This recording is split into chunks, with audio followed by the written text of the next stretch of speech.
Oh, This meeting is being recorded. so hi, my name is Jeannie, and I have a special guest right now. And for my podcast, So You Think You Can Write. So she's a published author, and I would just like you to introduce.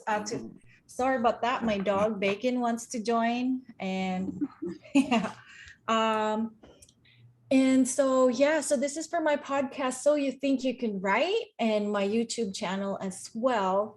And so I'm gonna be interviewing Debbie Civil, and she's gonna be talking about herself. So hi Debbie, can you introduce yourself, please? Thank you. Hi, guys. I'm Debbie Civil. I'm from Massachusetts, born and raised. I love to write. I write primarily anything to do with romance for young adults and new adult readers. That's great. That's amazing. So Debbie, can you tell the audience and the listeners um, what makes you so amazing right now, which I find really amazing. Can you tell them your story, like how you got into writing? Okay, so I grew up with a disease. Well, I don't know if it's so much as a disease as a condition called Leber's congenital amaurosis. It shrunk the octave nerve, so it took away my vision when I was a baby. So books have always been great for me because they painted pictures I couldn't understand in any other way. And when I was growing up, I don't know if you know this, but blind people, we love going to movies and have audio description now, but it wasn't very big when I was growing up. So I relied on books a lot. And I started reading in my third grade class this book called Sarah Plain and Tall. And I really wanted to read the other books, but I didn't know it was a series. But my teacher encouraged me, well, if you really want to know what happens after the end of the book, create your own story. And that's how I began to write. That's great. So, yeah, I often hear people like they say that, oh, I can't write and, it's impossible. But you have proven that despite the odds and stuff, you're writing, which is really amazing. So there's really nothing stopping people from writing. So can you tell me about your first book and how you got into publishing like more and more books over the years. So, but we'll talk about the first one. Yes. Okay. My first book was The Hunter. Um, that came about. I was a sophomore in college. I know I got into the Twilight universe way too late. Definitely in 2010, my sister was like, "You have to read these books. They're so great." And I was like, "I guess so." So I read Twilight and I was like, "Wow, there's an audience for this. This is interesting. I want to create my own universe." So when I was 20, I started writing drafts and drafts of The Hunter, which is about um, soulmates that find each other. My books are definitely soulmate related, and I created this whole caste system. It was so fun, but I didn't publish it till 2014. I queried a lot of people, and I got in touch with Wingsy Press and published it in 2014, and that's how I got started. That's amazing. And how many books have you published since then? Oh my goodness. Probably almost 30, because I have 30. Two of them are in pre-order. I think two, yeah, two of them are in pre-order. So technically 28 are available. Two of them you can pre-order. That's amazing. So you mentioned a publishing company, but right now, are you traditionally published or both? Um, so I did that one book with the small press, and then I just decided to um, self-publish. To be honest, my books, I never know like the where they fit or how I would query them. My imagination is just people call it interesting. I say it's more like I imagine things and then I put it down and then I don't know how to query them. So I said, just self-publish it. Get rid of the whole querying thing. It takes a lot of energy, a lot of rejection, and I didn't think I wanted to face that again. Yeah, that's the thing about self-publishing is you can always find an audience, and I think your task as a self-published author is just to find the people, your readers, and your audience. How did you connect and find your readers? Like, yeah, how was the Wow, I'm process? still trying. I find my readers, I have a YouTube channel and I upload my audiobooks on YouTube. And I noticed that once I started doing that, it gave me an idea of what people like, what people don't like. Audible has definitely been a way for me to find my audience because in Facebook groups, because with Audible, I publish through ACX and there's two choices you can make. You could do exclusive, and when you're exclusive, they give you these codes. And so on, I would go into Facebook groups and say, hey, I have a code for my book. Who is interested? And then people would give me helpful feedback and let me know what they liked, what they didn't like. It's all about trying to find people to read your book to give you feedback. And so once I did that, I realized, oh, there must be a market on YouTube. So then I switched to a non-exclusive contract, and I've been uploading my books on YouTube and reading the comment section, and that's really been helpful as well. That's great. That's amazing. That's really amazing. You mentioned audiobooks as well, but so who does the what you call that, the voice? Do you hire like a voice actor or? Yes. So with ACX, anyone that has an Amazon account actually already has KDP. It already has ACX. So ACX is pretty much like KDP, except for it's for audiobooks. So what you do is you go on there, you make a profile for your book, and you can either post an audition, aka like, just say, hey, I'm waiting for auditions for this book, and then people will audition with a script that you pick out, which is like, a 2 or 3 pages of your book, and they'll read it and they'll decide who. Or you can actively search people out. I have done both, and both have their pros and cons. Yeah, I heard about that. I was gonna go into the ACX as well, but I heard that like the voice actor gets a cut of your royalty. Is that correct? Okay, so that's for one of the plans. So there are 3 options you can do. The first one is you can do pay for production, which is you pay the voice actor, and then they get no cut of anything. It's just you in Audible or wherever the book is sold, splitting the cut. Then there is something called, I don't know the proper name for it, but the second option is you pay nothing. The audiobook narrator records everything, and they get a split of the profit. Or you can do a contract that has both. Like, say, if you're only paying them $25 per recorded hour, and they get some of the Proceed. the proceeds. Yeah. Oh, okay. That's good to know. Yeah, because I think that's gonna be the future as well. The audiobooks is increasing, the sales are increasing. I saw like I read like an article on that one, like Audible is a form of, it's still like the audio version of our books, which is more accessible to people, especially like yourself, that can't really see the print and stuff. So which is like there's a whole like bigger market for audiobooks, and I think that's going to be um like the future of Amazon and stuff, like the audibles. Yeah. Oh, it's great. Side note, I just wanted to like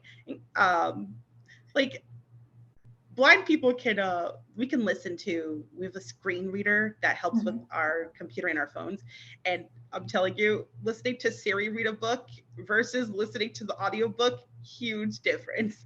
I'm spoiled. I'd rather the audiobook version than Siri reading a 400-page book to me.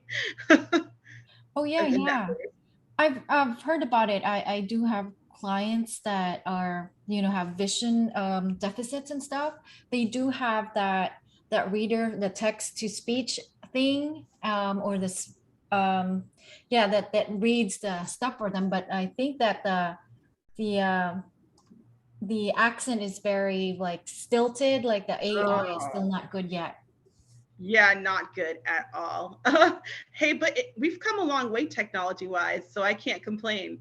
It's amazing that I can pick up an iPhone, turn on voiceover, and am able to use all these apps and not have to worry about buying another software. It's literally in every single iPhone you can turn on voiceover. That's just amazing. On that special note, though, so how is your writing process? How different is your writing process from other people's like writing process? Well, I don't know if mine is different. It's like I do use my laptop to write. Mhm. Um, so what I do is music's important to me. So I'll create playlists for different series on my phone. So if you look at my phone, I have a playlist for my Alien series, which I call the First Generation Universe because it's like series within a series. So I collect songs from there, and then, or if I'm writing about my shifters, the Holder series has its own playlist. And what I do is in one ear I have an earbud and I shuffle the playlist and listen to the songs, and then I type on my computer so I can still hear JAWS, which is the screen reader that I use for my laptop. Wow, that's amazing. Yeah. So there really is, I've spoken to a lot of authors and, like from former policemen or law enforcement lawyers and stuff like that. And I even spoke with a transgendered person and like retired people. So there's really like, what I'm trying to say is that authors come in all shapes and sizes, and there's really, as long as you have a story to tell, there's really no limitations, no matter where you come from. There's really no limitations to what you can do. Oh, Is most definitely not. No limitations at all. That's right. Yeah. So it's amazing that I'm finding so many different people through my podcast. I think my last few interviews, I had like a 9-year-old kid that I interviewed. It's just like amazing. Oh, I know. I love it. Like kids are starting to publish books. Like this lovely lady reached out to me and was like, "Can you review my son's book?" Or like, and I said, "Sure," because I definitely will review anything. Like I love to listen to stories. So I listened to this book thinking it's like a 20-year-old writing it. Then at the end, I read acknowledgments, the only 12. And my review was like, wow, this is so put together. Didn't think a seventh grader wrote this at all. It was so science based. It was so put together, and it made me so happy because that is definitely true. He had a huge imagination. It was like a superhero science novel. It was just insane that he was only 12. Yeah, it's really exciting. The era that we're born in right now, there's really no limitations as storytellers. We're only limited by our imagination. We literally can like, there's so many avenues now. Yeah, so exciting. I know it's exciting. So, are you currently working on a book right now? And can you tell the audience and the listeners right now what you're currently working on? I'm working on a book called Captive Fate. So I mentioned earlier, I have a universe, which is pretty much like the first generation universe. So in that universe, the first series I'm writing is called Age of Chaos. So I'm doing book 4. I'm like really excited because each, um, I would say, series follows a different set of couples. So for book 4, it's about one couple is struggling because a clone kidnapped, one of the girls, and the other couple is struggling because the male in that relationship finally realizes that a big secret that his parents were hiding from him. So it's really fun. And then there's clones. Well, they're mental clones. So what happens is the clones, there's this evil scientist who realized I'm smart, but I need more of myself in order to create this super army that can destroy my sister's claim to the throne. So what he does is he kidnaps unwilling people and he implants them with this consciousness. So it's like they're like mental clones. So they all Mhm. think like him, all have his knowledge, but they're not him, obviously. But it's tough to fight them because it's like imagine 20 of your worst nightmare. They all think the same way. And so you're tracking them down. You're trying to like, and they're in high places too. That's the worst part. Yeah, that really sounds like an interesting book. Yeah, I'm into science fiction myself, but more in like the movies and stuff like that. Yeah, Yeah. me too. I just saw Yeah. Nope by Jordan Peele yesterday. It was really good. Oh yeah, I saw that movie too. It's really, yeah, I love it. I love science fiction. Yeah, but it takes a special kind of writer to write that because it's very, as you mentioned earlier, very technical, and it's just a different, like for me, it's a different like animal and stuff, and it's not something like I know technically I can't go into, but it takes a lot of special skills and knowledge and stuff to just put that together. But I do appreciate like science fiction. Oh yeah. I would say I'm more like sci-fi fantasy, like a crossover, because Mhm. I love magic. So there is magic in this book, romance. I would say it's like baby science fiction. Like that's Mhm. the only aspect, and the planet hopping, but the rest of it is definitely like fantasy. There's covens.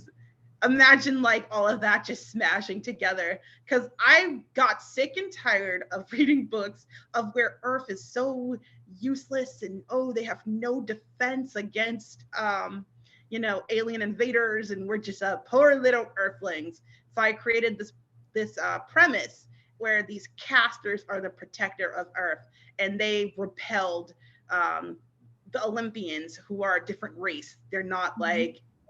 They're not like gods in my universe. Literally came from Olympus, which is a planet. So they repelled them, and so for 2,000 years they just kind of didn't think there was a threat to them. They're just like whatever. And then all of a sudden this new conflict happens, and then they have to like rise up and actually fight instead of being lazy. Yeah. So yeah, my sister is a huge science fiction and fantasy fan. Like she literally has books and books. And yeah, you're right, it does, like the line between science fiction and fantasy, they can mix. So there's literally of course there's purists that want like science fiction, and then the fantasy. Yeah. But uh generally that I've noticed that my sister is a fan of both science fiction and fantasy because they can coexist, like they are like related. Yeah. It's Yeah, world so building. it's definitely world building, but if you just are primarily like a super science fiction, you probably will not like this book, because if you're a fantasy fan though, and science fiction, you will. I think it's more for those people than like both.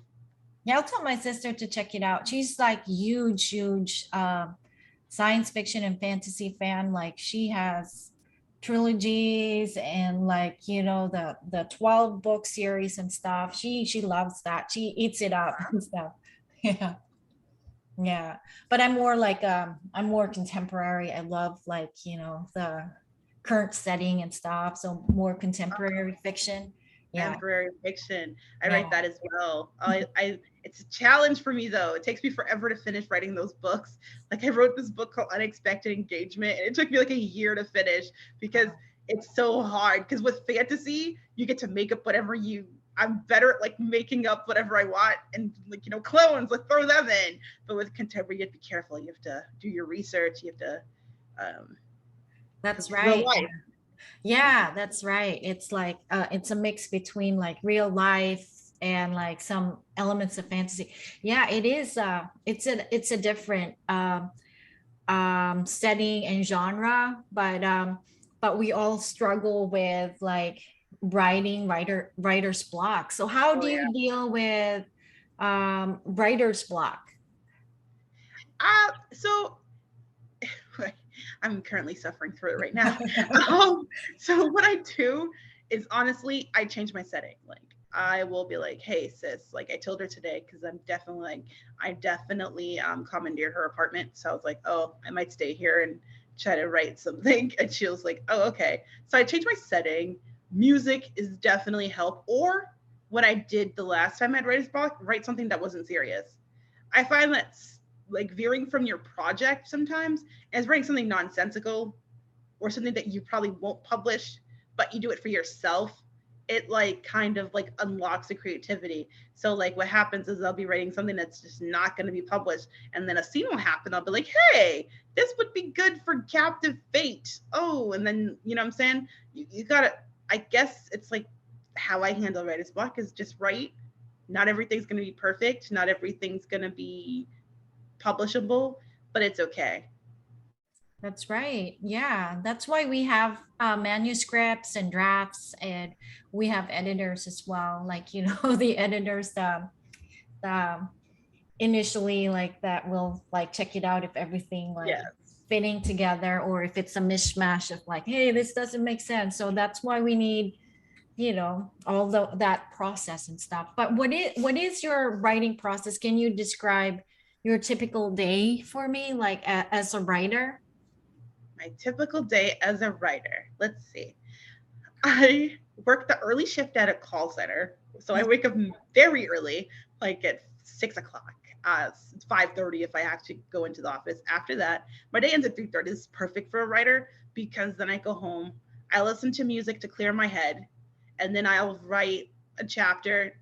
And then what I'll do is I write one book, but I'll edit another, if that makes any sense to you. Like, for instance, Captive Magic is the third book in that series, and it's already done. The editors have already, my editor has already went over it, but I'm doing one final read through before I upload the manuscript. So I'll read a little bit of that, but then work on Captive Fate after. So it's like an assembly line kind of. So I split my time between that. What I notice more is I definitely need to focus more time on social media. So I think I'll probably put in a half an hour block just to try to be on social media more. I'm terrible at it though. I'll do it religiously for like a month and then just not post anything. I'm terrible. I think that's the thing I struggle with the most. Okay, yeah, I think everybody has some struggles, especially in writing, but that's amazing. So you have a full-time job, and after your work, you write. So how many do you have, like a word count, like that? So Yeah. if it's Captive, like Treasure, that series, I try to do 2,000 word chapters. So I do that. If it's My Bride's Dock on Portum Island, the chapters are 1,500. So I could probably do 2 chapters. It all literally depends on the chapter length. But if I wasn't working and I literally had a day off, I could probably write like 6K a day if on weekends. Wow. So like how long does it take you to write like one book, like typically? If I know what's going on and I plotted it, a month. If I don't know what's going on and I'm writing, I'm a pantser. I'm not gonna lie to you. Sometimes I just write and write and write, and then I'll take things apart and say, hey, this is a good idea, but get rid of that. That month and a half.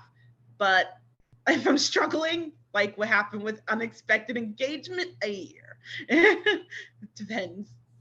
Oh yeah. I'm actually both. I'm a plotter and then a pantser. Like, so I do plot the skeleton and stuff, so to speak. Yeah. But then with each thing, they do recommend that you just really sit down and like finish the entire like plotting and stuff. That's what they recommend. But I find that it really stops me creatively, like it prevents you from being really creative. So yeah. And that's amazing. You mentioned like you have a creative exercise, because it actually does work. Doing something creative has like an effect on your writing. So, even if it's painting, listen to music, making music or whatever, it's like getting your creative juices flowing and stuff. So that's a good tip. Most definitely. And I myself, I can't get locked into a plot too much. It'll just be skeleton, like you described. Like, this person's gonna die at the end of book 2. Okay, well, this couple is gonna end up together. Like, it's stuff like that, like basic stuff, and then I'll fill it in with my pantsing. Oh, so you just have a beginning and then an end, and then you fill like everything in between. Yes, because it helps to know where you're going. Because like my friend used to ask me when he read the drafts of The Hunter, he used to be like, what's the payoff? Like, why am I reading this? You need to really figure out what the payoff to this is, Debbie, because all I'm reading is battle scene after battle scene. Where's this going? So that's what I really learned how to do that. Yeah, that's nice. So what you call that to the listeners and also the audience, if they're on YouTube or my podcast, whichever platform they're on. What, especially to the would-be authors or the people that want to be authors, what is the one advice that you can give them? Get writer friends. Forget about people that like don't understand writing, because I find that they don't mean to, but sometimes if you ask questions about your friends and ask questions to your friends that they don't write, they tend to give like unenthusiastic responses, and then it makes you feel bad. It makes you feel like, well, maybe they don't take me seriously, but it's really just they just don't get the process. So get writers friends. No one's gonna love your project more than you. I like that one because it's so true. Like I can talk to you about like my books all day long. Doesn't mean you want to hear it, but just remember, you're your biggest fan and you're the advocate for your book, and you're the one you're the creator of your own universe. So don't let what people say affect you. Also be able, this is a lot of advice, but also be able to take criticism constructively. Like if someone's saying, oh, your book sucks, that doesn't help. But if someone said, I'm confused, I'm not sure who's speaking in this paragraph, and I'm not sure, like, this couple doesn't have any chemistry, that stuff you need to listen to, because I know it's hard, because like you're like the book parent, so you don't ever want to hear criticism about your baby, but sometimes that actually helps you as a writer. Like when I said, my friend used to tell me, what's the payoff, when I was doing. Right. Yeah, I actually have hired like a developmental editor, which is what you're talking about, like just someone that looks at the whole big picture. Exactly. And then tells you like, this scene doesn't make sense. Yeah, so you do need, if people are going to take writing seriously, they will need an editor. It's just important. It's just part of the process. Editors are super useful. Like I used to have cognitivity like issues, like continuity, my bad, continuity issues, where like all of a sudden my character who hates orange juice drinks orange juice. My editor would be like, but I thought you said on page 3 she can't stand orange juice. Why is she drinking it? That's weird. Pick a different juice to hate. I hate grapefruit juice. Pick that one instead. Stuff like that. Like even small stuff. You have to stay true to your characters and remember your characters also need hobbies. Like I always try to be like, okay, this character likes to sing. This one likes to cook. That one likes to paint. Like I try to give them hobbies to make them relatable. I know that's how I write. I don't know. Other people may not do that, but Yeah. And just one final word. Can you tell the audience where we can find you, and I'll also provide the show links below, like the show notes. Just mention briefly where they can find you. well, you can find me on YouTube, Debbie Civil, and then that's where all the audiobooks that I don't have that are non-exclusive with ACX are located. You can find me on Amazon. I'm starting to move all my books to Kindle Unlimited, but certain series you can also find me on Apple, wherever books are sold, and on Twitter, Instagram, and Facebook. So definitely, I love to chat. So please feel free to reach out in those platforms. Yeah, and thank you very much for your time, Debbie. And I hope, like, if you want to talk to me, like, months from now and stuff, just contact me and we'll do, another interview and stuff. I would like to have you back on my show. I'd love to be back. Yeah. So yeah, I'll definitely reach out to you. Yeah, and thank you very much for your time. Okay. Yeah, no problem. Thank you, everybody, for listening or watching. Thank you.